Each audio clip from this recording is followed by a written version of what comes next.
हाँ ठीक है।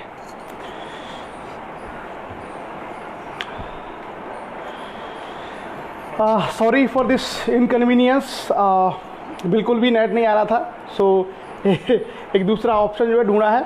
आप लोग पुनः जुड़ जाइएगा और नाउ इंटरनेट कनेक्टिविटी हमारे पास आ चुकी है। सो अब हम लोग कंटिन्यू करेंगे।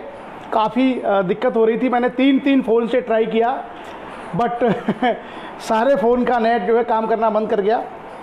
सो अब एक फाइनली ऑप्शन मिला है, वहाँ से शायद हमारा काम चल जाएगा।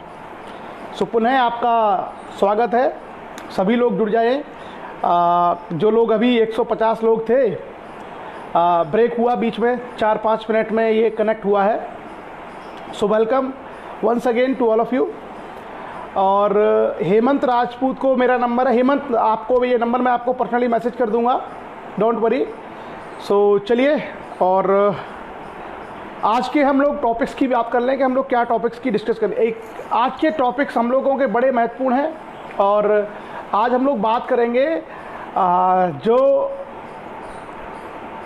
बाकी जो शक्तियां थी, पंजाब और सिंध, इन दोनों शक्तियों पर अंग्रेज़ों ने किस तरीके से जीत हासिल की और अंग्रेज़ों का संबंध 3 अलग अलग देशों के साथ भी रहा। जैसे अफ़गानिस्तान के साथ उन्होंने कुछ लड़ाइयाँ लड़ी, अंग्रेज़ों का नेपाल के साथ भी एक युद्ध हुआ जो आज भी भारत और नेपाल के बीच में विवाद है। आज हम वो भी देखेंगे वो क्या मसला है।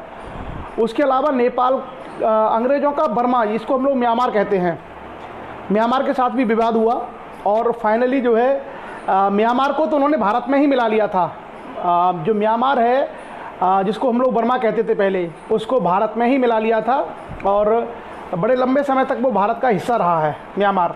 सो ये हम तीनों चीज़ें देखेंगे कि किस तरीके से अंग्रेज़ों ने बर्मा, नेपाल और अफ़गानिस्तान के साथ युद्ध किए। उसके अलावा हम ये देखेंगे कि जो पंजाब और सिंध का एरिया है उनको कैसे मिलाया। मुझे लगता है अब थोड़ा ठीक होगा internet connectivity. Now voice is clear. चलिए, सो मुझे लगता है वॉइस भी क्लियर होगी।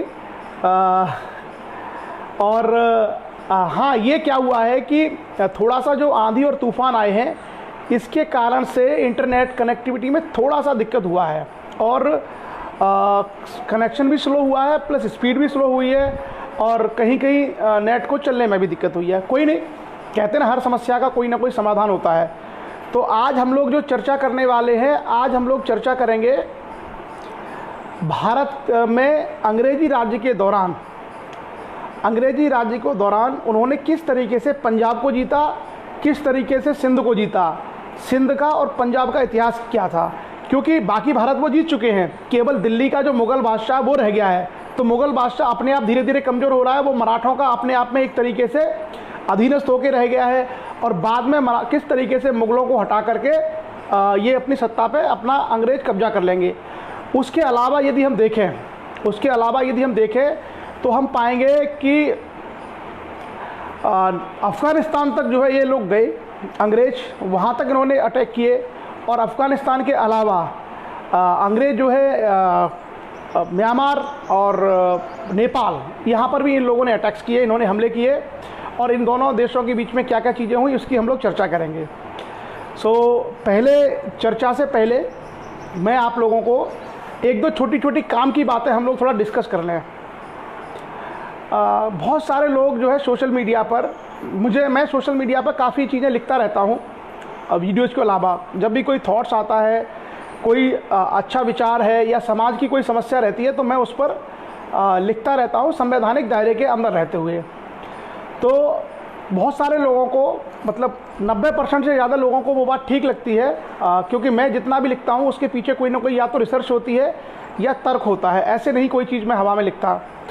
लेकिन अभी भी 4 से 10% लोग ऐसे हैं जो उस पर असहमति भी रखते हैं, रखनी भी चाहिए, लेकिन उसके अलावा वो गाली गलौज पे भी आ जाते हैं। मतलब कई लोग ऐसे हैं जो मुझे जानते नहीं हैं लेकिन वो मेरे लिए अपमानजनक भाषा लिख देते हैं। बाद में कोई बताता है तो फिर वो खेद व्यक्त करते हैं। लेकिन कुछ लोग मुझसे ये कहते हैं कि सर आप इस तरीके से लिखते हो और कोई भी जो है आपका अपमान ऐसे कर देता है। तो मैं उन लोगों से कहता हूँ और आप लोगों से भी मैं ये कहना चाहता हूँ कि हम एक खेतीहर किसान समाज हैं, सभी लोग हम किसान जाति हैं। आपने देखा होगा पहले जब हमने अपने बचपन में देखा था कि हमारे गांव में अगर कोई लेखपाल या कोई पुलिस वाले लोग आ जाते थे, पुलिस वालों को हम लोग बोलते थे उस समय बचपन में सिपाही, अब तो लोग कांस्टेबल बोलते हैं, पहले लोग सिपाही बोलते थे। तो जब भी पुलिस का कोई 1 या 2 सिपाही आ गया या मालूम पड़ गया कि गांव में कोई पुलिस आने वाली है, तो क्या घटना है, क्या वजह है, ये नहीं पूछते थे। मैंने अपनी आंखों के सामने देखा है कि गांव के अंदर जो पुरुष थे, गांव से 85 पुरुष घर छोड़ के भाग जाते थे बाजरे की फसल में, कभी मक्का की फसल में, कभी सरसों की फसल के अंदर भाग जाते थे, छुप जाते थे। कई मैंने गांव के लोगों को ऐसे देखा है, जब पुलिस आती थी, पुलिस का एक दरोगा आ गया या पुलिस का एक सिपाही आ गया, तो गांव के 85 पुरुष भाग जाते थे। बच्चों के घरों के दरवाजे बंद हो जाते थे, महिलाएं अपने दरवाजे बंद कर लेती थी। और तब तो हम भी नहीं जानते थे, डर हमको लगता था, जैसे अचानक से किसी ने बोला पुलिस आ गई, पुलिस आते ही बहुत सारे लोग भाग जाते थे। ये मैंने अपने यहाँ देखा है। हो सकता है आप में से बहुत सारे लोगों ने बचपन में ये चीज़ देखी हो। ये क्या है? हो सकता है किसी एक आदमी ने कोई अपराध किया हो सकता है किसी एक आदमी की कोई समस्या रही हो, लेकिन पूरे के पूरे गांव के लोग क्यों भागते थे पुलिस को देख करके या कोई सरकारी गाड़ी देख करके? वो उसकी बड़ी वजह ये थी कि लोगों के पास शिक्षा नहीं थी, और शिक्षा न होने के कारण उनका मनोबल टूट चुका था। क्योंकि अंग्रेजी राज में पुलिस से लोग बहुत डरते थे, और जब भारत आज़ाद हो गया तो वो आदत चली आ रही थी, तो लोग पुलिस से या सरकारी तंत्र से बहुत डरते थे। अब मैंने ये सारी चीज़ें देखी है, महसूस की हैं, अपनी आंखों के सामने होते देखा है। मैं किसी भी किसान से, किसी मजदूर से, किसी बच्चे से क्यों बात करता हूँ इतना घुल मिल करके? मैं इसलिए मिलता हूँ ताकि उसके अंदर से डर निकले। जो लोगों के अंदर डर भरा हुआ था कि एक सिपाही से डर जाते थे, एक लेखपाल से डर जाते थे, मैं कमिश्नर होकर के उनसे इसलिए मिलता हूँ ताकि उनके अंदर से डर निकले। और बहुत सारे लोग आज भी समाज में उस डर को बना के रखना चाहते हैं। बहुत सारे लोग चाहते हैं कि लोग डरते रहें, कभी नेता का डर, कभी अधिकारी का डर। ये सब डर दिखा करके आप अपने समाज के मनोबल को तोड़ते हो, आप अपने समाज के लोगों को डरपोक बनाते हो। और जिस समाज में लोग डरपोक हो जाते हैं, जिनके मनोबल टूट जाते हैं, उनमें बड़ा काम करने का साहस नहीं आ पाता। बड़े काम से मतलब किसी के साथ जंग करना नहीं है। बड़े काम का मतलब होता है किसी प्रतियोगी परीक्षा की तैयारी करना या कोई बड़ा बिजनेस खोलना, क्योंकि आपके अंदर साहस नहीं पैदा होता, हिम्मत नहीं पैदा होती। क्यों? क्योंकि आपकी जो परिवेश है, आपका जो मनोविज्ञान है, उस मनोविज्ञान ने लोगों के परिवेश को तोड़ रखा है। और ये हमने अपनी आंखों के सामने देखा है। आज भी हम लोग जब गांव-गांव जाते हैं एजुकेशन के लिए, तो उसके पीछे एक मकसद ये है कि आप इस डर को निकालिए। आप एक कांस्टेबल से, एक पुलिस के दरोगा से, एक लेखपाल से आप हाथ मिलाने में, बात करने में डरते हो, लेकिन जब हम जाते हैं तो हम उन लोगों के बीच में बैठते हैं कि हाँ आइए इसी खटिया पे बैठेंगे, यहीं चाय पियेंगे। ये इन लोगों के जो अंदर जो मनोबल टूटा हुआ है, जो डर है, उस डर को बाहर निकालने का तरीका है। बहुत सारे लोग मेरे बारे में उल्टा सीधा लिखते हैं। 2 तरह के लोग हैं। एक लोग वो हैं जो षड्यंत्र के तहत लिखते हैं, क्योंकि उनको लगता है कि अगर शिक्षा का इतना बड़ा काम होगा, पूरे देश में अगर लोग पढ़ने लगेंगे, तो हम जो समाज को बेवकूफ़ बना करके, हम जो अशिक्षा को समाज के बीच में फैला करके जो राज कर रहे थे, हमें कौन पूछेगा। तो एक तो वो लोग षड्यंत्र करते हैं जो हमेशा नेगेटिव लिखते हैं या लिखवाते हैं। एक वो लोग हैं जिनको ज्ञान का अहंकार है, जिनको कोई जानकारी नहीं है पर उनको विरोध करना है हर चीज़ का। आप किसी भी पुरानी स्थापित मान्यता के बारे में आप बोल दीजिए, जैसे ही आप मान्यता के बारे में बोलेंगे 10 लोग आपका विरोध करेंगे। उनसे आप ये पूछिए कि आप ये विरोध क्यों कर रहे हैं, उनके पीछे कोई कारण नहीं होगा, लेकिन वो करेंगे। कई बार मुझे लोग कहते भी हैं कि आपका इतना अपमान लोग कर देते हैं सोशल मीडिया पे। कोई 18 साल का लड़का आपके लिए कुछ भी लिख देता है, तो बाद में उसे पता चलता है कि मैं इस पोस्ट पर हूँ, फिर भी मेरा उद्देश्य ये रहता है कि उसके अंदर ये साहस तो पैदा हुआ कि उसने मेरी पोस्ट पर कमेंट किया, उसके अंदर ये हिम्मत तो आई कि वो अपनी बात कह सके। आज अगर वो मुझसे बात कह रहा है, अगर वो आज मुझसे बात कह रहा है सोशल मीडिया पर, तो कल को वो अपने खेत के किसी अधिकार को लेकर के एसडीएम से मिल सकता है। कल को अगर उसके साथ कोई ज्यादती हुई है तो वो एसएचओ और पुलिस के दरोगा से मिल करके अपनी बात कह सकता है। ये हम लोगों को ये एनालिसिस करना चाहिए। जब दूरियां बढ़ती हैं बहुत शक्ति और सामान्य लोगों के बीच में, तो लोगों की हिम्मत टूट जाती है। और इसका मतलब आप जिन लोगों का शोषण या अत्याचार होता है, कई बार आपने देखा होगा खेतों के झगड़े हों ज़मीन जायदाद के मामले हों, परिवार के झगड़े हों, लोग अपनी बात ही नहीं कह पाते और कोई एक आदमी उनको हड़का के चला जाता है कि चुप, इस पर कुछ मत बोलना, तो बेचारे बोल नहीं पाते। उनका मोरल पूरी तरीके से टूटा हुआ होता है और कई बार लोग जो है इसको बढ़ावा देते हैं कि लोगों का मनोबल टूटा रहे, जबकि एजुकेशन जो है, शिक्षा आपको वो अधिकार देती है कि आपका मनोबल बढ़े, आपके अंदर आत्मविश्वास आए। जिन लोगों को बड़ी प्रतियोगी परीक्षाओं में जाना है, जिनको अच्छे अच्छे बिजनेस खोलने हैं या जिनको जीवन में कोई भी बड़े कार्य करने हैं, उनके लिए सबसे पहली शर्त है साहस। जो व्यक्ति साहसी नहीं है वो कोई बड़ा काम नहीं कर सकता। जीवन यापन तो हर कोई करता है। मैं आपको बताऊं, अफजल खां जो था, अफजल खां बीजापुर के जो सुल्तान ने भेजा था शिवाजी को मारने के लिए। अफजल खां 6 फीट का, शिवाजी 5.5 फीट के, और आप देखो शिवाजी से गले मिलकर के उसने शिवाजी को मारने का प्रयास किया, लेकिन शिवाजी की क्या हिम्मत थी। शिवाजी छोटे कद के मतलब उन्होंने एक अपने हाथ से बगनगा निकाला और उसके पेट में घुसा दिया। हो तो सकता शिवाजी की मृत्यु हो जाती, लेकिन शिवाजी के अंदर साहस था और साहस के दम पर उन्होंने न सिर्फ अफजल खां को मारा बल्कि जो बीजापुर की सेना को मार के भगा दिया। उसी से तो मराठों का मनोबल बढ़ा। मराठों के अंदर ये साहस आया कि हमारा जो शासक है वो बड़े से बड़े व्यक्ति को मार सकता है और अकेला नेतृत्व कर सकता है। ये जो सारी चीज़ें हैं, ये सारी चीज़ें समाज के हर व्यक्ति के पास होनी चाहिए, हर किसी को मालूम होनी चाहिए। अगर हमारा बच्चा, गांव का बच्चा जिसने कभी इंग्लिश में बात करना नहीं सीखा, अगर वो बच्चा जा कर के किसी मंच पर बोलता नहीं है, अपनी बात नहीं कह पाता है, तो कल को वो आईएएस के इंटरव्यू में क्या बोलेगा, कल को वो यूजीसी के इंटरव्यू में क्या बोलेगा, कल को वो आर्मी और नेवी और एयरफोर्स का जो ग्रुप डिस्कशन होता है उसमें क्या बोलेगा? बोल ही नहीं सकता वो। क्यों? क्योंकि उसको वो डर पैदा किया हुआ है। तो इसलिए है, कई बार मैं आप सब लोगों से भी कहता हूं कि अगर मुझे लोग कुछ भी बोलते हैं, भाषा गंदी बोल देते हैं, मुझे गालियां भी दे देते हैं, तो भी आप सब लोग उसको सहन करिए। क्यों? क्योंकि जिस समाज में लोगों का मनोबल इतना टूटा हुआ है कि वो छोटे से किसी व्यक्ति से, अधिकारी से बात करने में डरते थे, आज कम से कम वो अपने आप को अभिव्यक्त कर पा रहे हैं, अपनी बात कह पा रहे हैं। तो अगर उनके मनोबल में वृद्धि होती है, उनका मोरल हाई होता है, तो निश्चित रूप से उनके अंदर साहस पैदा होगा। और जिन लोगों के अंदर साहस पैदा होगा वो लोग अपने जीवन में बड़े बड़े कार्य करने के लिए आगे आएंगे। और हम सभी लोग ऐसे लोगों को तार्किक तरीके से समझाएं कि भाई आप अपनी बात कहें, लेकिन मर्यादा का ध्यान रखें, सम्मान का ध्यान रखें। और अगर आपके पास कोई ठोस वजह है, आपके पास कोई बिल्कुल तार्किक वजह है, तो आप अपनी बात को तर्क के और ठोस तथ्यों के आधार पर रखिए, किसी को दिक्कत नहीं होगी। लेकिन मैंने देखा है कि हमारे जो दादाजी के ज़माने के लोग थे, उनकी स्थिति मैंने देखी है कि कैसे कैसे लोग भागते थे सिपाही को देखते हुए। तो ये सब चीज़ें अगर जब तक हम समाज में नहीं बदलेंगे कि लोगों के साथ इस तरह की अगर मानसिकता है लोगों में कि अगर लोग अपने किसी भी जायज़ बात के लिए अगर ये सीख नहीं पाएंगे, अभिव्यक्त करना नहीं सीख पाएंगे, तो कैसे सोसाइटी की प्रोग्रेस होगी। सो इन चीज़ों का आप लोग ध्यान रखिएगा। और हमारा ये भी काम है कि हम किसी बड़े आदमी से बात करें या नहीं करें, हमारे से मतलब हम सब लोग, आप में से कई सारे लोग डॉक्टर्स हैं, कई सारे लोग वकील हैं, आप में से कई सारे लोग पुलिस के सिपाही हैं, कई सारे लोग आर्मी के जवान भी हैं, कई सारे लोग इंजीनियर हैं, कई सारे लोग रेलवे के लोको पायलट हैं, जो इस चर्चा में मैं देखता हूं, कई सारे लोग शिक्षक हैं। मतलब आप जो है बहुत सारे गरीब किसानों से आपकी स्थिति बहुत अच्छी है। जो गरीब किसान हैं, गरीब मजदूर हैं, जो कम पढ़े लिखे हैं, उनसे आप काफ़ी बेटर हो। तो आप लोग भी हमेशा इस बात को ध्यान रखिएगा कि हम लोग अपने से बड़े आदमी से भले ही बात करें या ना करें, लेकिन अपने से छोटे आदमी से ज़रूर बात करें, उसके मनोबल को ज़रूर बढ़ाएं।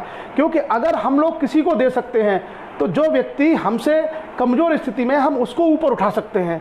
जो हमसे ऑलरेडी ऊपर है, हम उसके लिए बहुत कुछ नहीं कर सकते, लेकिन जो हमसे कमज़ोर स्थिति में है, उनके जीवन में हम कोई ना कोई सकारात्मक बदलाव लेके आ सकते हैं, उनका मनोबल बढ़ा सकते हैं, उनको दिशा दे सकते हैं, उनको आर्थिक मदद दे सकते हैं।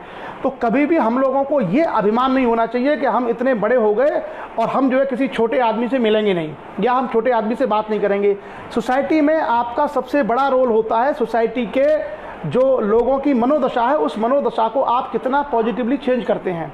अगर हम समाज के लोगों की मनोदशा में सकारात्मकता नहीं लेके आ पाए, तो ये सारा ज्ञान क्या है? थोता है। ये सारा ज्ञान की कोई उपयोगिता नहीं है। ज्ञान केवल तभी सार्थक है जब वो ज्ञान अभिव्यक्त होना शुरू हो, और अभिव्यक्ति के लिए चाहिए साहस, हिम्मत, तभी वो उसमें शुरू होगा। सो आप लोग इन सब चीज़ों का ध्यान रखें। और आज हम लोग चर्चा करने वाले हैं, सिंध के साथ स्टार्ट करेंगे। सो अब हम लोग इतिहास के ऊपर अपनी चर्चा लेके आते हैं और हिस्ट्री में सबसे पहले हम देखेंगे कि अंग्रेज़ों द्वारा सिंध की विजय, किस तरीके से अंग्रेज़ों ने सिंध की विजय की हुई थी, ठीक। और उसके बाद देखेंगे अंग्रेज़ों द्वारा पंजाब की विजय। हम लोग अंग्रेज़ मराठा देख चुके हैं, अंग्रेज़ों का बंगाल पर विजय देख चुके हैं, अंग्रेज़ों का हैदर अली और टीपू सुल्तान पर विजय देख चुके हैं, अंग्रेज़ों द्वारा निज़ाम, ये सब हम देख चुके हैं। दक्षिण भारत में फ्रांसीसियों को हराना, ये सारी की सारी चीज़ें हम लोग देख चुके हैं। सो अब हम लोग शुरुआत करेंगे। अंग्रेज़ अब जीतते जीतते कहाँ तक पहुँच चुके हैं? पश्चिमी भारत तक। और पश्चिम में क्या है? सिंध। तो सिंध है कहाँ पर? पहले आप ये जान लीजिए, सिंधी लोग जो होते हैं बड़े अमीर लोग होते हैं। सिंधी लोग मतलब भारत में जो सिंधी हैं वो बड़े व्यापारी होते हैं। सिंध में जो है बहुत सारे सिंध के लोग भारत में आ गए थे आज़ादी के समय, बंटवारे के समय, और भारत में बड़े बड़े व्यापारी होते हैं सिंधी। और सिंधियों के जो देवता होते हैं, आपने सुना होगा झूलेलाल। झूलेलाल एक गाना भी था, आपने झूलेलाल के ऊपर एक गाना भी सुना होगा, बड़ा फेमस, एक शादियों वादियों में बहुत बजता है वो गाना, झूलेलाल शाहबाज कलंदर, कुछ इस तरह का गाना था। तो बहरहाल ये सिंध बेसिकली आज का जो पाकिस्तान है, आज के पाकिस्तान के दक्षिणी हिस्से में सिंध है।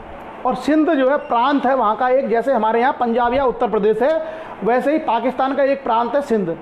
भारत जब पहले ब्रिटिश पीरियड में पूरा का पूरा भारत क्या था? एक ही था।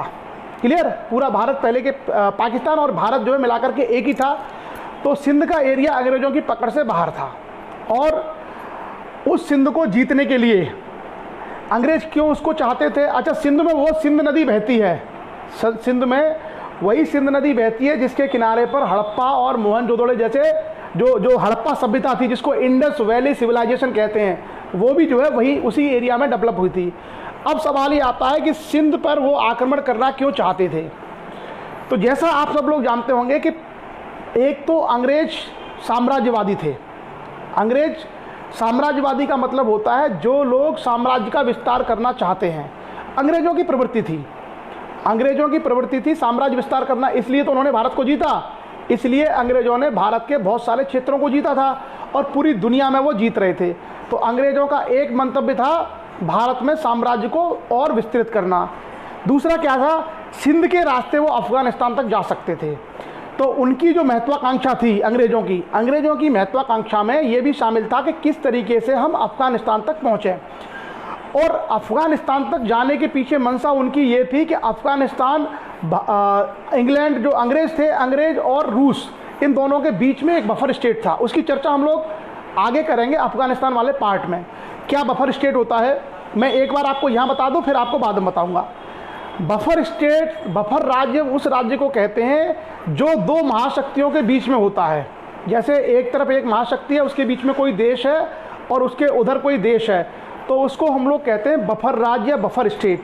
जैसे भारत और चीन दुनिया की दो बड़ी महाशक्ति है, इन दोनों के बीच में एक राष्ट्र है जिसका नाम है नेपाल।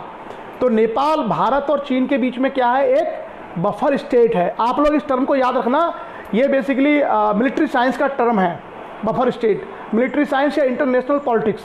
बफर राज्य, तो दो महाशक्तियों के बीच में अगर कोई राज्य या कोई देश पड़ता है तो उसको बफर राज्य कहा जाता है। क्लियर?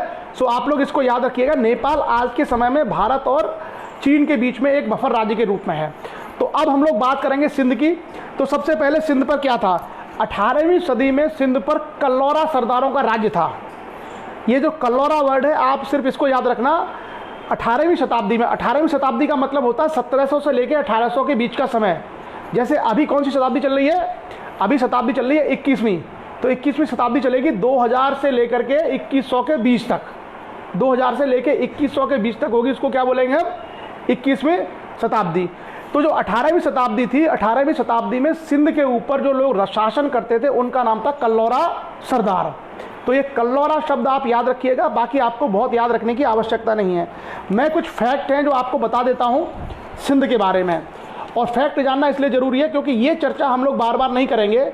1783 ईस्वी में मीर फतेह अली खान ने सिंध पर अपना कब्जा कर लिया था। एक व्यक्ति था जिसका नाम था मीर फतेह अली खान। ये मीर फतेह अली खान ने 1783 में सिंध पर अपना आधिपत्य स्थापित कर लिया था। और करीब करीब इसने 17 वर्ष तक राज किया, 17 ईयर्स। 17 साल बाद इसकी 1800 ईस्वी में मीर फ़तेह अली खान की मृत्यु हो गई। मीर फ़तेह अली खान की मृत्यु के बाद सिंध के बारे में एक बदलाव हुआ। क्या बदलाव हुआ? उसकी मृत्यु के बाद उसके 4 भाई थे। मीर फ़तेह अली खान के 4 भाई थे और उन चारों भाइयों ने सिंध को 4 भागों में बांट लिया, यानी चारों भाइयों ने सिंध का एक एक हिस्सा ले लिया, सिंध का बंटवारा कर लिया। और इन लोगों ने अपने आप को सिंध का सुल्तान या सिंध का बादशाह न कहने के बजाय अपने आप को इन्होंने कहा अमीर, अपने आप को इन्होंने कहा अमीर। तो ये क्या थे? ये बन गए सिंध के अमीर। और इन्हें जो चारों भाई थे इनको 4 यार भी कहा जाता है। इनके लिए एक शब्द प्रयोग होता है 4 यार, 4 फ्रेंड्स। तो ये एक यूनिक फैक्ट है सिंध के इतिहास के बारे में। कभी पूछा जा सकता है कि सिंध में शासन करने वाले 4 यार कौन थे, तो वही फ़तेह अली खान के चारों भाई थे जिन्होंने सिंध को अपनी अपनी टेरिटरी के रूप में डिवाइड कर लिया था और अलग अलग तरीके से राज्य करते थे, जिनको सिंध के अमीर या सिंध के 4 यार भी कहा जाता था। भाईचारा था, भाईचारा के भाई थे ही। क्लियर? अब क्या होता है, इसके बाद सिंध के इतिहास में थोड़ा सा ट्विस्ट आता है। क्या ट्विस्ट आता है? 1809 ईस्वी में अंग्रेजों ने अमीरों के साथ में एक संधि की, और जिसकी संधि एक 1809 ईस्वी में, अब देखिए अंग्रेज घुस रहे हैं, अंग्रेज जो है, क्योंकि अंग्रेज इधर मराठों से भी लड़ रहे हैं, अंग्रेजों ने बंगाल निजाम वगैरह को हरा ही दिया है, तो अंग्रेज धीरे धीरे एंट्री कर रहे हैं। और आपने देखा होगा जो भारत का पश्चिम का तट है, मुंबई में अंग्रेज थे, तो मुंबई गुजरात के तट पे अंग्रेज पहुंच चुके हैं, सूरत में अंग्रेज थे, तो अंग्रेज धीरे धीरे सिंध की ओर बढ़ रहे हैं। किसके? समुद्र के रास्ते से। अच्छा, सिंध का जो सबसे बड़ा शहर है वो कराची है। सिंध का सबसे बड़ा शहर है कराची, और कराची पाकिस्तान का भी सबसे बड़ा शहर है। एक तरीके से कराची भारत के मुंबई की तरह है। और इस समय कराची में ही दुनिया की सबसे बड़ी झुग्गी झोंपड़ी है। पहले भारत की थी, अभी कराची की जो झुग्गी झोंपड़ी है वो एशिया की नहीं, मुझे लगता है दुनिया की सबसे बड़ी स्लम है। तो 1809 में अंग्रेजों में और सिंध के अमीरों के बीच में एक संधि हुई। अब देखिए सिंध के अमीर क्या थे? बेचारे छोटे एरिया में शासन करते थे, कमज़ोर लोग थे, तो उनमें इतनी हिम्मत नहीं थी कि वो अंग्रेजों का प्रतिरोध कर सकें। उनको संधि करनी पड़ी। और संधि में क्या तय हुआ? संधि में ये तय हुआ कि फ्रांस की एंट्री सिंध में नहीं होगी। फ्रांस की एंट्री सिंध में नहीं होगी, क्योंकि अंग्रेजों के सबसे बड़े प्रतिस्पर्धी कौन थे यूरोप में? फ्रांसीसी। तो अंग्रेज हर जगह फ्रांसीसियों को रोकना चाहते थे कि फ्रांसीसी कहीं भी ना घुसें। और क्या था इस संधि में? उसके बाद 1832 ईस्वी में विलियम बेंटिक, आपको पता होगा कि 1828 में विलियम बेंटिक ने सती प्रथा पर रोक लगवाई थी। 1828 में गवर्नर जनरल बुलाता था राजा राममोहन राय ने विलियम बेंटिक के समय ही इस पर रोक लगवाई थी, सती प्रथा पर। आगे हम उसको पढ़ेंगे कि सती क्या थी। तो 1832 में विलियम बेंटिक ने क्या किया? अमीरों के साथ एक नई व्यापारिक संधि की, और उस नई आगे तक, तो इस संधि के थोड़ा सा डिस्टर्बेंस हुआ फिर नेट की वजह से। 1832 में जो संधि हुई उसमें विलियम बेंटिक ने तमाम इनसे चीज़ें मांग ली। किनसे? सिंध वालों से। और अंग्रेज क्या चाहते? अंग्रेज यही तो चाहते थे कि हम व्यापार करें। अब इस दौरान क्या हुआ कि राजा रणजीत सिंह, इस समय महाराजा रणजीत सिंह जो पंजाब के थे, तो महाराजा रणजीत सिंह इस समय पंजाब के राजा थे। उनकी महत्वाकांक्षा थी कि सिंध को जीत लिया जाए। महाराजा रणजीत सिंह बड़े विजेता थे, वो भी सिख राज्य का विस्तार कर रहे थे, तो उनको लगता था कि क्यों ना जो है इस पर कब्जा कर लिया जाए। किस पर? सिंध पर। तो महाराजा रणजीत सिंह के डर की वजह से सिंध वालों को लगता था, सिंध के अमीरों को, कि अंग्रेजों से समझौता करके व्यापार होने दो, व्यापार का लाभ अंग्रेज भी लेंगे, हम भी लेंगे, और हम कम से कम महाराजा रणजीत सिंह से बचे रहेंगे। ये सिंध के अमीरों की सोच थी। लेकिन अंग्रेज ठहरे बदमाश। अंग्रेज उतने अच्छे थे नहीं, वो दिखते अच्छे थे, लेकिन उनके दिमाग में कुटिलताएं भरी हुई थी। मतलब वो हर किसी के साथ विश्वासघात करते ही थे। अंग्रेजों की यही की फितरत थी भारत में कि अंग्रेज किसी न किसी के साथ में विश्वासघात करते थे। तो क्या किया यहाँ पर आगे चल करके? महाराजा रणजीत सिंह के डर की वजह से उनको एक और संधि करनी पड़ी, और उस संधि के तहत कुल मिलाकर के सिंध के अमीरों को अपनी आज़ादी लगभग गिरवी रखनी पड़ गई अंग्रेजों के हाथ में, कि भाई आप लोग जो चाहो वो करो, लेकिन हमारी सुरक्षा का ध्यान रखना, लेकिन हमारी स्वतंत्रता बनी रहे। 1839 से 42 में अफगानों के साथ में एक युद्ध हुआ। 1839 से 1842 के बीच में अंग्रेज़ों और अफ़गानों के बीच में एक युद्ध हुआ, अफ़गानिस्तान के बीच में। उस युद्ध में क्या हुआ कि सिंध के रास्ते से अंग्रेज़ों ने अपनी सेना घुसा दी। सिंध के रास्ते से अंग्रेज़ों ने अपनी सेना घुसा दी और वो सिंध के एरिया से निकले। तो एक तरीके से अगर किसी के राज्य से आप सेना भेज रहे हो तो उसकी संप्रभुता पर तो आपने अटैक कर दिया। सिंध के अमीरों ने पूरा सहयोग किया, सिंध के अमीरों ने पूरा सहयोग किया, सेना को जाने का, उसकी रसद, खाना पानी सब दिया। और अफ़गानिस्तान युद्ध में बड़े तरीके से पिट के अंग्रेज आए। अफ़गानिस्तान वालों ने इतने बुरे तरीके से अंग्रेज को मारा कि अंग्रेज वहाँ से भागते भागते आए। कहाँ से? अफ़गानिस्तान से। तो वहाँ से आने के बाद सिंध के रास्ते से वापस निकल गए। अब देखो यहाँ पर क्या हुआ, सबने सहयोग किया सिंध वालों ने अंग्रेज़ों का, लेकिन वो इतने फ्रस्ट्रेट हो गए अफ़गानिस्तान की हार से कि लॉर्ड एलन बरो करके एक नया गवर्नर जनरल आया, लॉर्ड एलन बरो 1842 में। उसने सिंध के ऊपर एक संधि और थोप दी और 1843 में अंग्रेज़ों ने सिंध को हड़प लिया। ऐसे ही छोटे मोटे युद्ध हुए। सिंध के अमीर बहुत बेचारे कमज़ोर थे, उनके पास बहुत सेनाएं नहीं थी, अंग्रेज़ों से तो नहीं लड़ सकते थे, उन्होंने सरेंडर कर दिया। और इस तरीके से लॉर्ड एलन बरो के समय 1843 में अंग्रेज़ों ने सिंध को हड़प लिया, ऐसे ही कब्जा कर लिया। कोई बहुत युद्ध वगैरह नहीं हुआ। ये अंग्रेज़ों की बहुत जिसको बोलते घृणित कार्रवाई थी अंग्रेज़ों को, क्योंकि अंग्रेज़ों का मित्र के रूप में काम कर रहे थे। सिंध के जो अमीर थे उनको सेना चाहिए, सेना दे रहे थे, खाना चाहिए, खाना, रास्ता चाहिए, रास्ता। सिंध के अमीर अंग्रेज़ों को सब कुछ दे रहे थे, उसके बावजूद भी अंग्रेज़ों ने बिना किसी कारण के कब्जा कर लिया सिंध पर, सिंध को एक तरीके से हड़प लिया। और इसको इतिहास में एक बहुत घृणात्मक कार्रवाई के रूप में जाना जाता है। हिस्ट्री में ये एक ब्लैक स्पॉट है ब्रिटिश हिस्ट्री के ऊपर कि तुम्हारे मित्र, तुम्हारे सहयोगी, उनके ऊपर तुमने उनके राज्य को हड़प लिया। ये कहानी है पूरे के पूरे सिंध की। अब सब 1843 में हुआ और जो है लॉर्ड एलन बरो जो है उस समय ब्रिटिश गवर्नर जनरल थे। सवाल ये आता है कि अंग्रेज क्यों चाहते थे सिंध को जीतना? एक अंग्रेज अच्छे तो थे ही नहीं, तो कभी उनके पीछे कोई ठोस कारण ढूंढना बहुत मुश्किल है।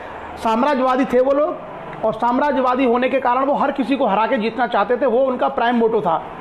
उसके अलावा वो अफगानिस्तान पर हमला करना चाहते थे, जो उन्होंने किया। और अंग्रेज ये चाहते थे कि कहीं ऐसा ना हो कि अफगानिस्तान के रास्ते रूस अगर इधर घुस गया, रूस क्या था, बड़ी शक्ति था उस समय, कि अगर रूस अफगानिस्तान के सहारे घुस गया तो कहीं ऐसा ना हो कि हमारा हिंदुस्तान के साम्राज्य को खतरा पैदा हो जाए।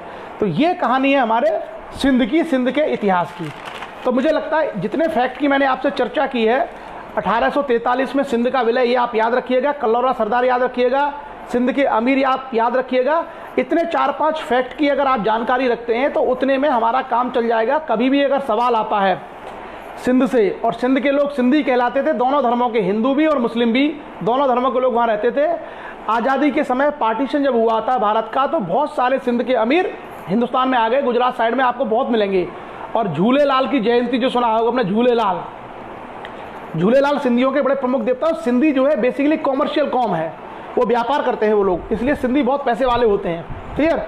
अब हम लोग आगे बढ़ते हैं और आगे देखेंगे अंग्रेजों का सिखों के साथ युद्ध। सिख भी मराठों की तरह दूसरे बड़े बहादुर योद्धा थे। सिख जो है मराठों की तरह ही बड़े बहादुर लोग थे। हालांकि अंग्रेजों के सामने उनकी शक्ति इतनी नहीं थी, लेकिन फिर भी सिख बहुत मजबूत शक्ति था। और महाराजा रणजीत सिंह को उस समय भारत के सबसे बड़े विजेताओं में गिना जाता था।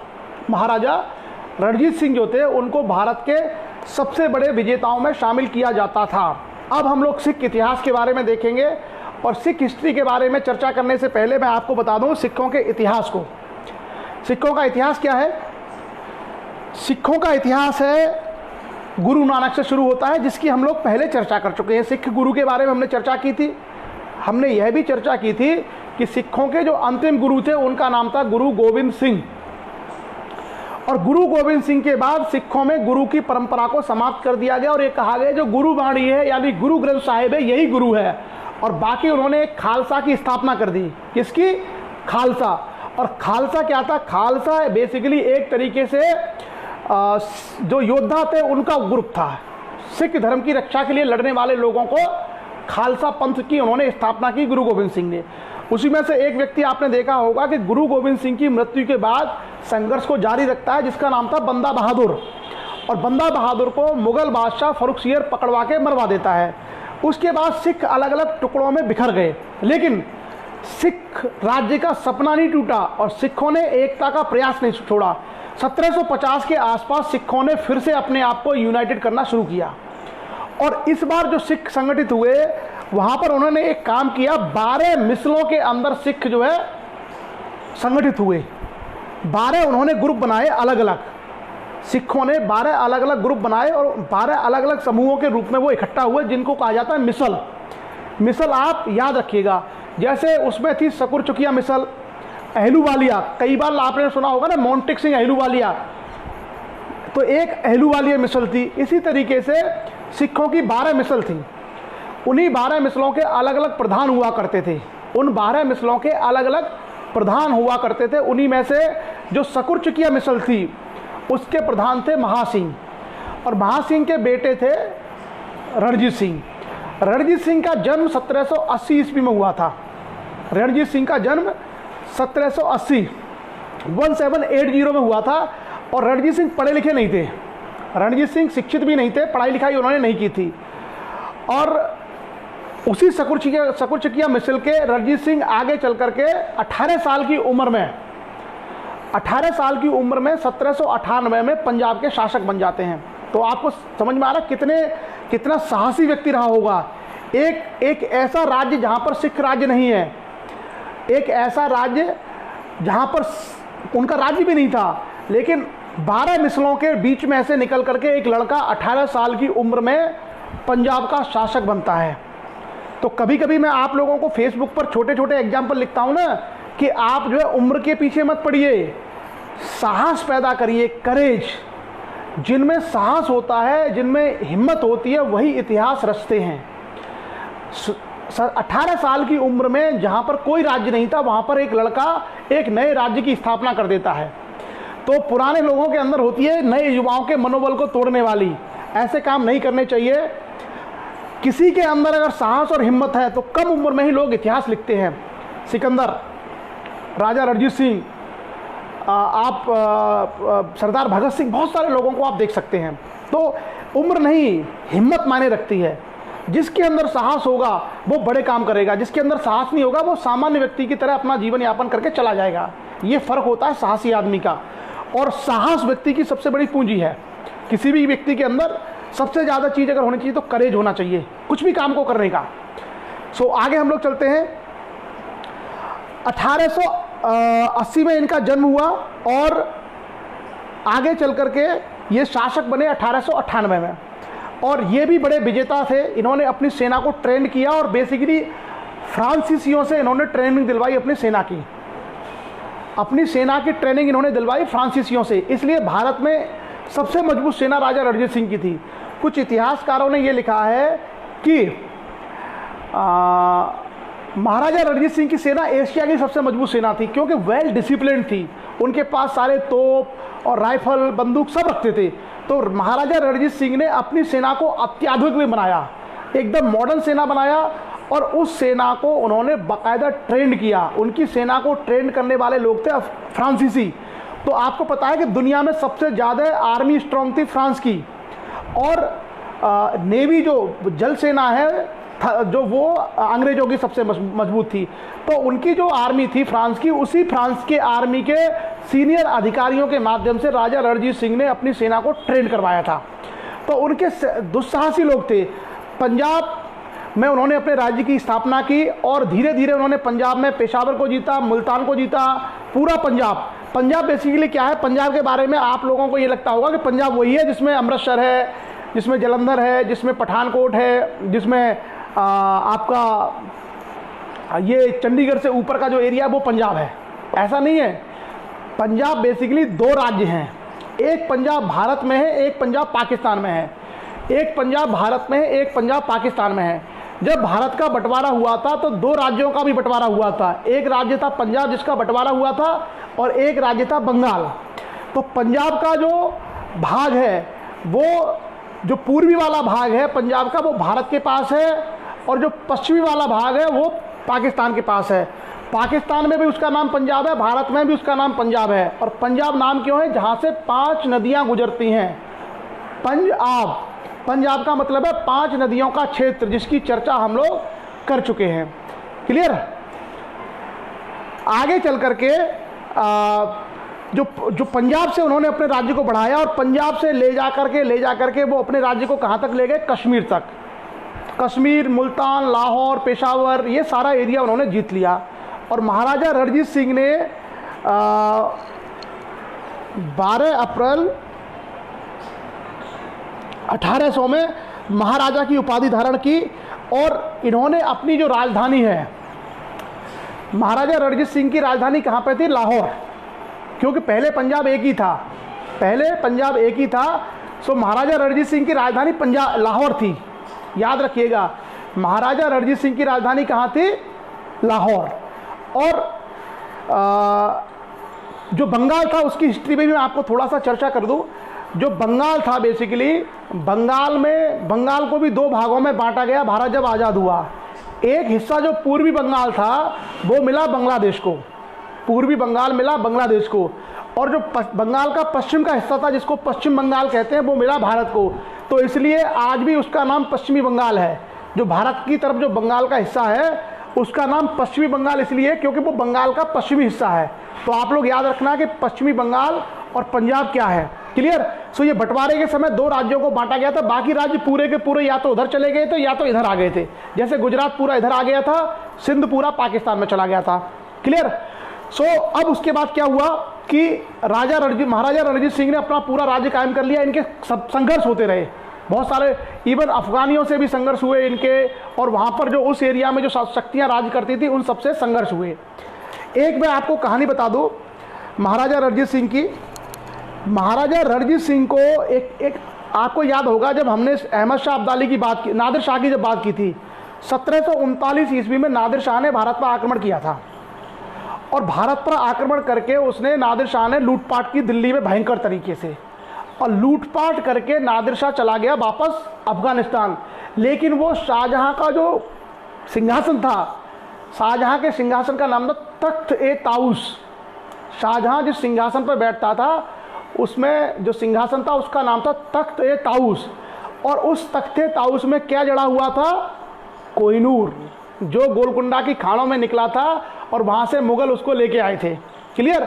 सो शाहजहां के सिंहासन से कोहिनूर हीरा को ले गया था छीन के, कौन? नादिर शाह। अब क्या हुआ देखो, मैं आपको कहानी बताऊं, ट्विस्ट आएगा कोहिनूर के साथ में। कोहिनूर का थोड़ा इतिहास देख लीजिए।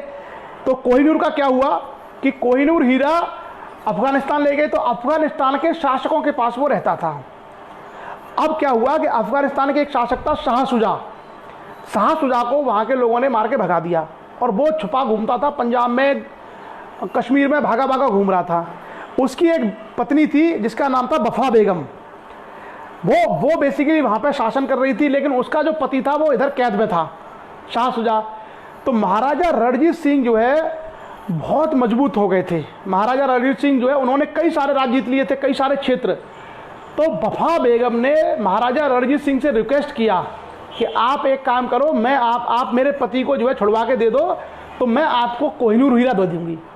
तो महाराजा रणजीत सिंह ने क्या है, शाह शुजा जो था उसको छुड़वा करके कैद से सपुर्द कर दिया और कोहिनूर ले लिया। तो आप देखना, कोहिनूर हीरा गोलकुंडा की खानों में निकला था, जहाँ पर कुतुबशाही वंश के राजा राज करते थे। वहाँ वो छीन लिया मुगलों ने छीन करके लगवा दिया अपने सिंहासन में। ठीक है। जो शाहजहां का तख्त-ए-ताऊस था उसमें जड़वा दिया, और वहाँ से छीन के ले गया नादिर शाह अफगानिस्तान। और नादिर शाह से अफगानिस्तान से कोहिनूर हीरा किसने ले लिया? महाराजा रणजीत सिंह ने। अब क्या होगा, महाराजा रणजीत सिंह के बेटे से कोहिनूर हीरे को कौन छीन लेंगे? अंग्रेज। और अंग्रेज लेके जाएंगे उस हीरे को इंग्लैंड, और इंग्लैंड में जो वहाँ की महारानी है, महारानी का जो मुकुट होता है, उस मुकुट में उसको जड़वा देंगे। तो आज भी जो भारत का कोहिनूर हीरा है वो वहाँ की महारानी का जो मुकुट है उसमें लगा हुआ है, वहाँ की महारानी के मुकुट में लगा हुआ है। तो देखा कोहिनूर की कहानी कैसे चल रही है, दक्षिण से होते हुए दिल्ली, दिल्ली से हुए अफगानिस्तान, अफगानिस्तान से होते हुए पंजाब आ गया बेचारा, और पंजाब से फिर इंग्लैंड चला गया। भारत सरकार की तरफ से कोशिश कई बार की जा रही है कि कोहिनूर को वापस लाया जाए। क्लियर। अब हम लोग आगे बात करते हैं। आगे फिर 1839 ईस्वी में एक संधि हुई थी, जिस संधि के तहत अंग्रेजों ने और जो राजा रणजीत सिंह ने सीमाओं को तय कर लिया था कि सतलज नदी को सीमा मान लिया गया था। जो सतलज नदी है उसको सीमा माना गया था कि सतलज के पूर्व के जो हिस्से हैं, यानी भारत की तरफ के जो हिस्से हैं, वो महाराजा रणजीत सिंह के होंगे, और सतलज के उधर के जो हिस्से होंगे वो नहीं, सॉरी, सतलज के जो इधर के हिस्से होंगे पूर्व के, वहाँ पर अंग्रेजी राज रहेगा। सतलज के उस पार ही महाराजा रणजीत सिंह अपने राज्य का विस्तार कर सकते हैं। तो जो आज का पंजाब है भारत वाला, ये पंजाब एक तरीके से राजा रणजीत सिंह से चला गया। सतलज दोनों के बीच की सीमा मान ली गई। तो आप देखिए, बिना जो है अमृतसर के क्या सिख राज्य की स्थापना हो सकती थी? क्योंकि अमृतसर उनका सबसे बड़ा धार्मिक केंद्र था। तो लाहौर तो उनको मिल गया, लाहौर, पेशावर, मुल्तान, लेकिन क्या चला गया? अमृतसर, और ये पूरा का पूरा हिस्सा उनसे चला गया। ऐसे में सिखों के और अंग्रेजों के बीच में युद्ध की भूमिका तैयार हो गई, और वजह वही अंग्रेज साम्राज्यवादी लोग थे, उनको अपना साम्राज्य आगे बढ़ाना था। 1839 ईस्वी में महाराजा रणजीत सिंह की मृत्यु हो गई। 1839 में महाराजा रणजीत सिंह की मृत्यु हो गई। सॉरी, वो जो संधि थी वो अमृतसर की संधि 1809 की थी, जिसमें यह तय हुआ था सतलज वाली सीमा। मैं आपको फैक्ट करेक्ट कर दूं, 1809 ईस्वी में अमृतसर की संधि हुई थी, जिसमें अंग्रेजों और सिखों के बीच में एक समझौता हुआ था महाराजा रणजीत सिंह और अंग्रेजों के बीच में, कि सतलज को दोनों की सीमा मान लिया जाएगा। सतलज से इस पार अंग्रेज रहेंगे और उस पार सिख रहेंगे। 1839 ईस्वी में महाराजा रणजीत सिंह की मृत्यु हो गई। महाराजा रणजीत सिंह की मृत्यु हो गई तो उसके बाद क्या है, सिख राज्य में अस्थिरता आ गई, इनस्टेबिलिटी। अस्थिरता क्या आई कि कोई भी व्यक्ति राजा बनने लगा, कोई किसी को राजा बनाने लगा। तो ऐसे में एक एक करके कई सारे राजकुमार सिंहासन पर बैठे, और उनकी एक एक साल में 6-6 महीने में मृत्यु हो गई या उनको मार डाला गया। जैसे मैं आपको नाम बताऊं, खड़क सिंह। महाराजा रणजीत सिंह के बाद सबसे पहला जो व्यक्ति गद्दी पर बैठा उसका नाम था खड़क सिंह। उसके बाद नौनिहाल सिंह बैठा, उसके बाद बैठा शेर सिंह, और अंत में बैठा दिलीप सिंह। तो महाराजा रणजीत सिंह की 5 पत्नियां थीं।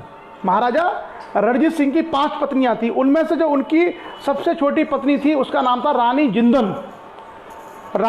जिंदन कौर। वो उनकी सबसे छोटी वाली पत्नी थी। उसी पत्नी का बेटा था ये दिलीप। तो एक तरीके से क्या हुआ कि महारानी बन गई साम्राज्य की, सिख साम्राज्य की संरक्षिका, और दिलीप क्योंकि बच्चा था, अल्पवयस्क था, तो ये बना दिया गया उत्तराधिकारी। लेकिन उत्तराधिकारी अपने आप में तो शासन करेगा नहीं, तो क्योंकि अल्पवयस्क है, तो ऐसे में क्या हुआ कि महारानी जिंदन ही सर्वे सर्वा हो गई। अब देखिए, यहाँ से अंग्रेज और सिखों की टकराहट होती है। बेसिकली महारानी जिंदन बहुत महत्वाकांक्षी थी। महारानी जिंदन बहुत महत्वाकांक्षी थी। उसने अपनी महत्वाकांक्षा में सिख सरदारों को भड़काया अंग्रेजों के खिलाफ, और इस तरीके से अंग्रेज तो चाहते थे, अंग्रेज तो ये मौका ढूंढ रहे थे कि किसी तरीके से लड़ाई शुरू हो जाए। बस लड़ाई शुरू होगी तभी तो हम सिखों को हरा करके सिख राज्य पे कब्जा करेंगे। फाइनली सरदारों की टकराहट में अंग्रेजों को मौका मिल गया, और सिखों और अंग्रेजों के बीच में युद्धों की शुरुआत हो गई। सिख और अंग्रेजों के बीच में 2 युद्ध हुए। पहला युद्ध हुआ 1845 से लेकर 1846, और दूसरा युद्ध हुआ 1848 में। सो हम ये दोनों युद्ध के बारे में चर्चा करेंगे। पहले युद्ध में जब 1845 से 1846 जब पहला अंग्रेज सिख युद्ध हुआ, उस समय भारत का गवर्नर जनरल था लॉर्ड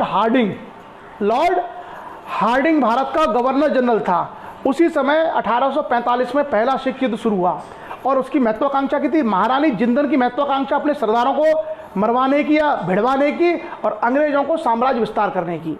अंग्रेजों का यह कहना था कि 1809 में चार्ल्स मेटकाफ और राजा रणजीत सिंह के बीच में जो अमृतसर की संधि हुई थी, इस संधि का पालन सिख लोग नहीं कर रहे हैं, इसका पालन सिख जो है राज्य नहीं कर रहा है, तो अंग्रेजों को बहाना चाहिए था। बहरहाल युद्ध हुआ लॉर्ड हार्डिंग के समय। और लॉर्ड हार्डिंग कौन थे? लॉर्ड हार्डिंग वही आदमी था भारत में जिसने नरबली प्रथा को रोक दिया था। एक अच्छा काम किया था उसने। लॉर्ड हार्डिंग ने अपने समय में नरबली प्रथा को रोक दिया था। अंग्रेज सेना का नेतृत्व कर रहे थे सेनापति लॉर्ड गॉफ। और क्या हुआ, इसमें 5 लड़ाइयां हुई, 5 स्थानों पर लड़ाइयां हुई। 1845 से 1846 का फर्स्ट एंग्लो सिख वार, पहले अंग्रेज सिख युद्ध में 5 जगहों पर लड़ाइयां हुई, बड़ी महत्वपूर्ण लड़ाइयां। आप लोग चाहें तो नोट भी कर सकते हैं, चाहें तो लिख सकते हैं। पहली लड़ाई हुई फिरोज शाह नामक स्थान पर, जिसमें कोई कभी किसी का पलड़ा भारी, कभी किसी का पलड़ा भारी। दूसरा युद्ध हुआ मुदकी के नाम के स्थान पर, तीसरा स्थान हुआ बद्रोबल में, युद्ध हुआ बद्रोबल में, और चौथा युद्ध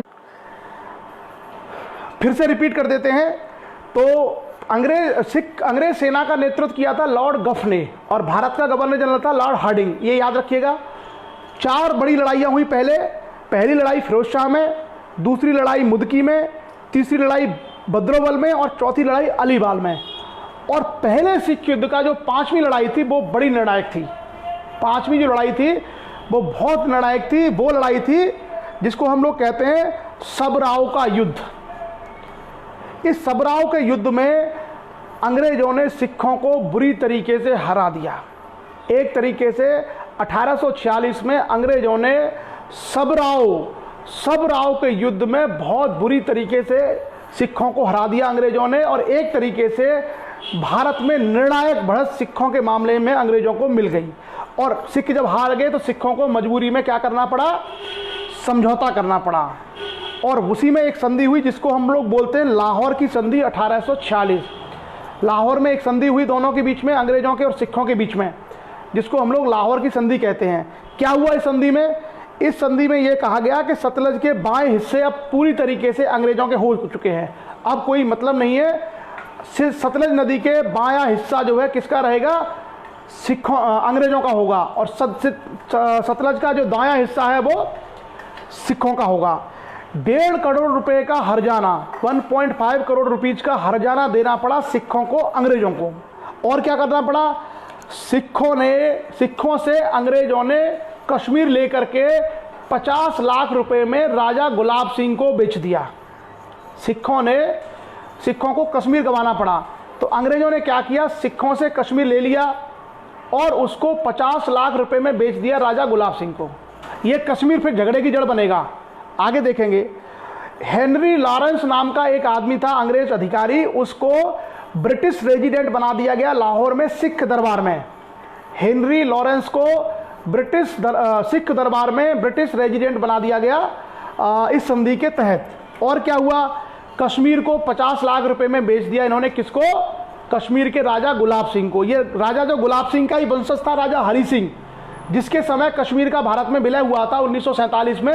उस समय राजा हरि सिंह ही जो है वहाँ के राजा थे, जो राजा गुलाब सिंह के वंशज थे। क्लियर? तो ये कहानी है। अब क्या होगा, अब ये हुआ कि ये चीज़ें पसंद नहीं आई किसको, सिख सरदारों को। क्योंकि भाई अगर तुमने एक राज्य हमसे छीना है तो तुम अपने पास रखो, तुमने पैसे लेके उनको बेच दिया गुलाब सिंह को। तो सिख इससे भड़क गए और सिखों में अंग्रेजों में फिर से लड़ाई शुरू हो गई। इस बार भी अंग्रेजों ने उनको बुरी तरीके से हरा दिया और एक और संधि हुई। ये संधि कब हुई, ये संधि हुई दिसंबर 1846 में, उसी वर्ष। और उस संधि में क्या हुआ, इस संधि में यह हुआ कि लाहौर की परिषद को 8 सिख सरदारों के अधीन कर दिया गया। 48,000 रुपए की पेंशन पर रानी जिंदन को भेज दिया गया शेखपुरा। एक जगह थी शेखपुरा, वहां पर रानी जिंदन को भेज दिया गया। और इस संधि में यह भी तय किया गया, यह संधि है भैरोवाल की संधि। उसी युद्ध में, पहले युद्ध में 2 संधियां हुई थी, पहली लाहौर की, दूसरी भैरोवाल की। और इसमें यह कहा गया कि दिलीप को इंग्लैंड भेजा जाएगा पढ़ने के लिए, यह भी इस संधि में था। बहरहाल आगे क्या हुआ, अंग्रेज तो पूरे पंजाब को निगलना चाहते थे और सिखों की जो सिखों का जो सम्मान चला गया था, सिख बार बार अपने स्वाभिमान, अपने सम्मान को हासिल करना चाहते थे। तो ऐसे में सिखों के और अंग्रेजों के बीच में निर्णायक युद्ध तो होना था। क्यों? क्योंकि सिख चाहते थे हम अपना राज्य वापस ले लेंगे, और अंग्रेज चाहते थे कि जब आधा पंजाब ले ही लिया है तो बाकी आधे को क्यों छोड़ा जाए। तो ऐसे में दोनों के बीच में एक युद्ध और होना तय था। कब हुआ? ये युद्ध हुआ 1848 और 1849 में। आपको पता है उस समय एक आदमी भारत में आया था गवर्नर जनरल बन के, जिसका नाम था Lord Dalhousie. Lord Dalhousie basically हड़प की नीति डलहौजी ने चलाई थी, जिसको हम लोग कहते हैं डॉक्ट्रिन ऑफ लैप्स, या हड़प का सिद्धांत या व्यपगत का सिद्धांत। किसी राजा का अगर कोई उत्तराधिकारी नहीं हो तो उस राज्य को छीन लो, ये डलहौजी की नीति थी। डलहौजी ने ही झांसी वगैरह जो जीते थे, मिलाया था, झांसी वाला राज्य था, ये जो सारे राज्य थे डलहौजी की उसी नीति में थे। सो आगे हम लोग चर्चा करेंगे कि क्या हुआ। इसमें 1848 में फिर से सिखों और अंग्रेजों के बीच में युद्ध छिड़ गया। और इस युद्ध में क्या हुआ, इसका कारण ये था कि अंग्रेजों ने मुल्तान के गवर्नर को अपदस्थ कर दिया था। जैसा मैंने कहा कि राजा रणजीत सिंह के 4 राज्य थे। राजा रणजीत सिंह का एक राज्य था मुल्तान, एक राज्य था पेशावर, एक राज्य था लाहौर, एक राज्य था कश्मीर। तो ये 4 जो है राज्यों से राजा रणजीत सिंह अपना राज्य करते थे। मुल्तान में जो गवर्नर था बेसिकली उसका नाम था आई थिंक मूलराज, वहाँ का गवर्नर था मूलराज। अंग्रेजों ने क्या किया, इस मूलराज को हटा दिया अपने पद से। तो जैसे ही मूलराज को हटाया वहाँ की जनता ने विद्रोह कर दिया, मुल्तान की जनता ने। तो मुल्तान की जनता ने विद्रोह कर दिया। अंग्रेजों को मौका मिल गया कि अरे भाई तुम्हारे यहाँ अशांति है और इसलिए हमको आना पड़ेगा शांति स्थापित करने के लिए। अंग्रेज तो ये बोलते थे कि भाई तुम्हारे यहाँ दिक्कत हो रही है तो तुम्हारे यहाँ जो अशांति है इस अशांति में शांति में बदलने के लिए हम लोग आ रहे हैं। अंग्रेज घुस गए, तो युद्ध हुआ। और इसमें भी 3 बड़े युद्ध हमें दिखाई देते हैं जिसको हम लोग द्वितीय आंग्ल सिख युद्ध के नाम से जानते हैं। उसमें 3 जगह की लड़ाइयाँ होती हैं। पहली लड़ाई हुई 1848 में रामनगर की लड़ाई है, रामनगर का युद्ध। दूसरी लड़ाई हुई इसमें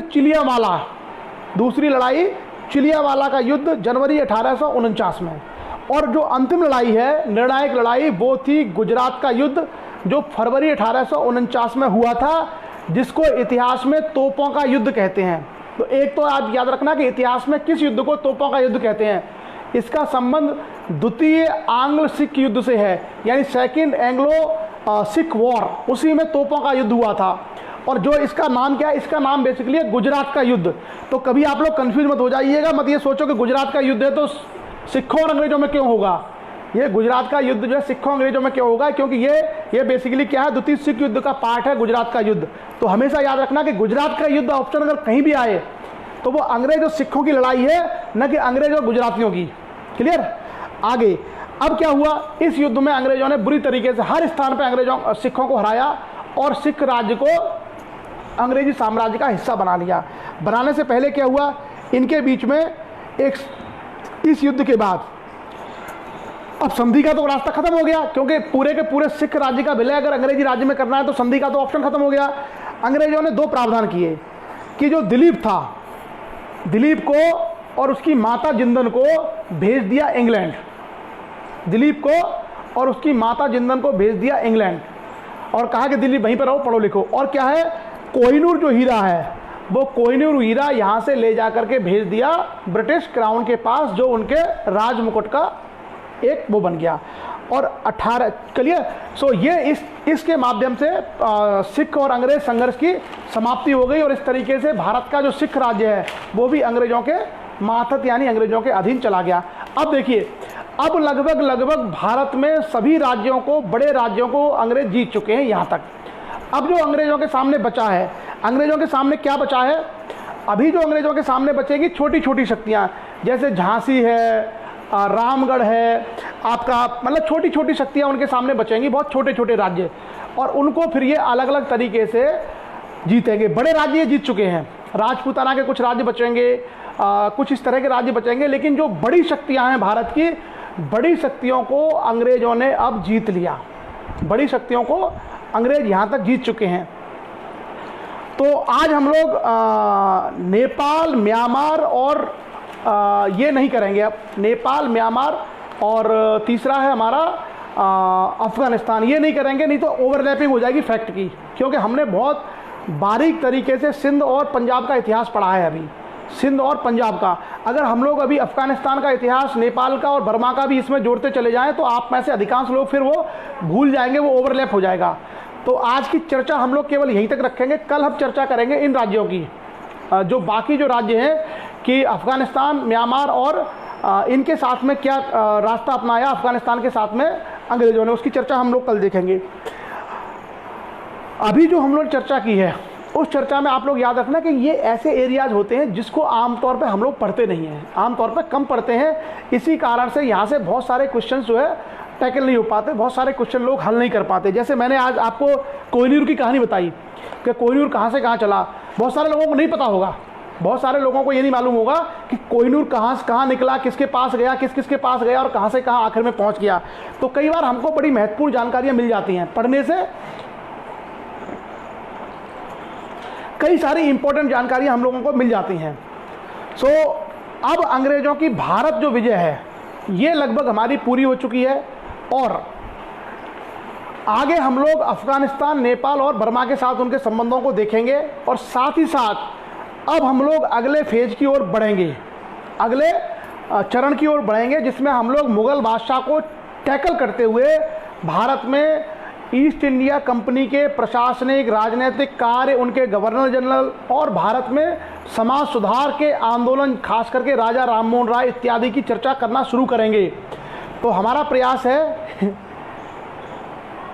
कि हम लोग इन सब चीज़ों के बारे में बेहतर तरीके से जान पाएँ। मैंने आपसे कहा था कि भारत के इतिहास में अगर सबसे कोई चीज़ ज़रूरी है तो वो आधुनिक भारत का इतिहास है, मॉडर्न इंडिया का। जितने दिनों में हम लोगों ने प्राचीन भारत का इतिहास पढ़ा था, मध्यकालीन भारत का इतिहास पढ़ा था, मिला करके उतने ही दिन हमको लगेंगे मॉडर्न इंडिया में। लेकिन आधुनिक भारत की सारी चीज़ें हम लोगों को पता रहनी चाहिए। क्लियर? कल के सेशन का समय मैं थोड़ा सा मुझे सोचने दीजिए, फिर हम लोग डिसाइड करते हैं कल के सेशन का हमारा समय क्या रहेगा। फिलहाल आज के सेशन के लिए इतना ही, और इंटरनेट हमारा 2-3 बार डिस्टर्ब हुआ, उसके लिए सॉरी, क्योंकि हमारे हाथ में नहीं है टेक्नोलॉजी। आप लोगों को भी असुविधा हुई, बहुत सारे लोगों को, आप सब लोगों के नेट भी दिक्कत में रहे। सो पढ़ते रहिए, पढ़ाते रहिए। और मैंने कहा, इसके सेशन के शुरू में कहा था, आम को 2 गाली कोई दे तो सुनिए। गौतम बुद्ध ने कहा है कि अगर आपका कोई अपमान करता है, आपको कोई बोलता है उल्टा सीधा, तो आप अगर उसको ग्रहण नहीं करते तो वो चीज़ देने वाले के पास ही रह जाती है। लेकिन अगर उससे भी लोगों का डर निकलता है, हिम्मत बढ़ती है, तो इसको होने दीजिए। तो चलिए आज के सेशन को हम लोग यहीं विराम देते हैं और कल सुबह आपसे मिलेंगे भारत के भूगोल में। क्लियर? हेमंत राजपूत को मैं अभी अपना नंबर देता हूं। हेमंत, अभी मैं आपके इसी पर कमेंट में नंबर कर दूंगा, सो आप लोग उसको लेकर के मुझसे बात कर लेना, और मैं 2 जज के नंबर आपको दे दूंगा। हेमंत, क्लियर? सो चलिए, ऑल द बेस्ट। और आज की चर्चा में जुड़ने के लिए सभी लोगों का बहुत बहुत आभार। Thank you. शुभ रात्रि। जय हिंद।